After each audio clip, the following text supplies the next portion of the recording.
Hi, everyone. I'm Danielle Lord. I'm the founder and principal of Archetype Learning Solutions, and welcome back to the channel. And on this channel, we talk about all things employee engagement. Our strategy is simple. It's to engage everyone every day through quality daily interactions.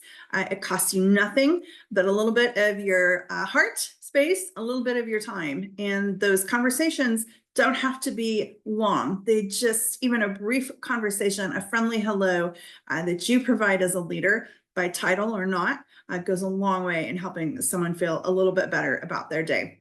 So I also like to unpack, examine, and explore the human psychology that makes up the very human dynamics in our organization. And we just don't spend a lot of enough time in the space of understanding that psychology. So I like to dive into that as much as I can as well.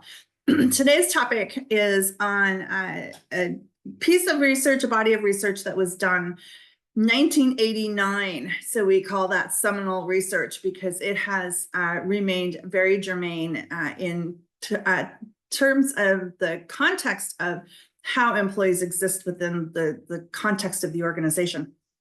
So it still remains very, very appropriate, and nothing new has come out to discount the work that was done by Doctors Withe and Cooper in 1989 when they did their piece on employees examining exit, voice, loyalty, and neglect.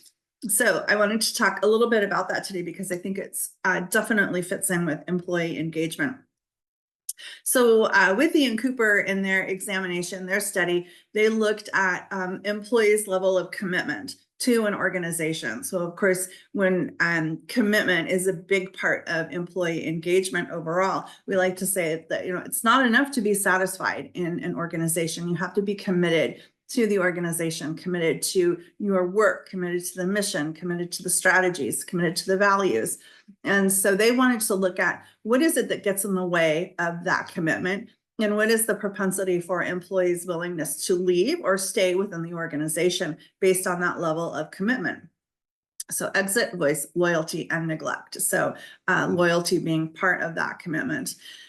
So fundamentally, the bottom line of their really important research was that they said employees don't have to leave the organization to leave the organization. And I like to remind managers of that all the time, because that's what we're seeing right now when we talk about quiet quitting, is that that's that whole idea of they don't have to necessarily leave. They will stay because what Withe and Cooper terms their exit costs are too high. So the commute is reasonable. They can get to daycare very quickly. They have too much invested in their 401k. The job market is tight right now, so they can't find a new job.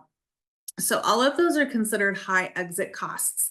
And as long as the frustration and the pain, in terms of what they call in economics, the utility cost, as long as that utility cost is at a balance or slightly out of balance, employees will stay and quietly quit, as long as that cost is not too detrimental or more detrimental than it is the cost to leave.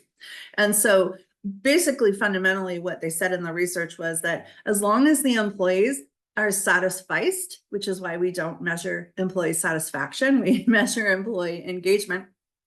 As long as the employees are satisfied, they will stay. And they will just continue to take your paycheck and not really have that loyalty that they need, that you need in order to meet your strategic goals, have good interfaces with your customers, be they internal or external customers, your product launch, whatever the case is. They won't have any loyalty to you. So knowing that, again, gets to the heart of what we know today as quiet quitting. And we're seeing a lot of that as we have the lowest engagement scores in the history of collecting that data. What was the number one attribute that they found in terms of staying and because they don't want to leave because their exit costs are too high, as they say in the study? And it really was around voice. And it was around employees feeling that they had some voice.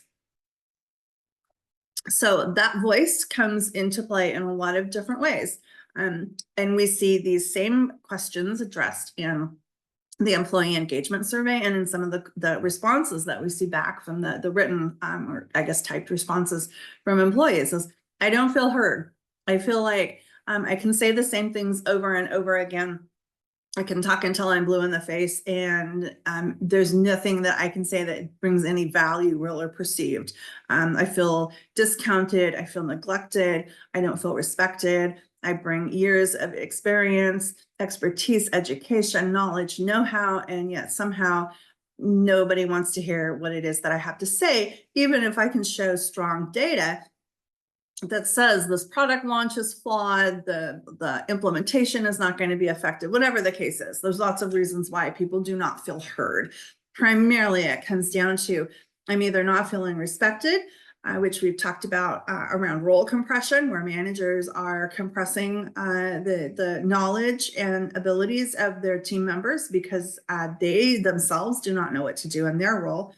And they are constantly being told they're a troublemaker if they're bringing up really important or pertinent issues. There's a wide variety of why employees say that they don't feel heard. There's no psychological safety.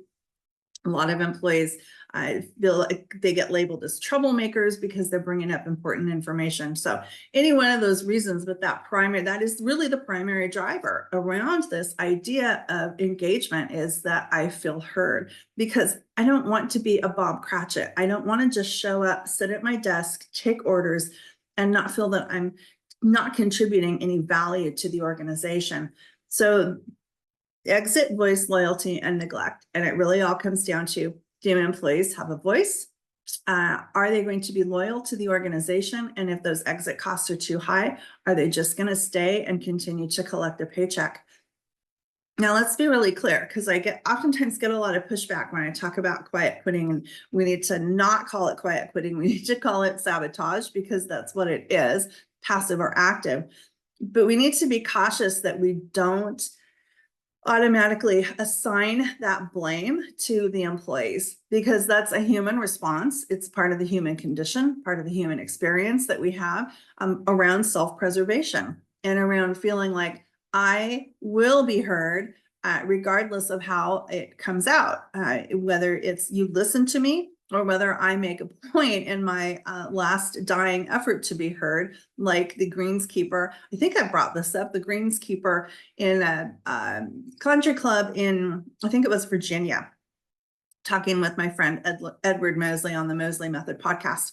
And we were having this conversation about sabotage. And he shared with me the story of the very, very disengaged, upset, disgruntled greenskeeper who on his last day fried all the greens of all 18 holes with excessive fertilizer. And it almost bankrupted the country club. So people will take out their frustrations in a variety of different ways. And so that's a classic example of somebody who stayed because the exit costs were too high and stayed until he or she could leave the organization, and left quite a parting shot.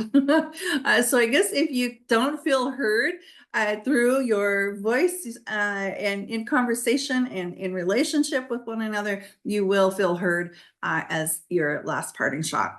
Okay, so just a quick update this morning. This is something I've wanted to bring up, the Withe Cooper research that was done in 1989. Those are doctors Withe Cooper, 1989 research around employee engagement and exit, voice, loyalty, and neglect. So great study, remains very, very relevant, especially timely today as we see our employee engagement scores at their lowest levels.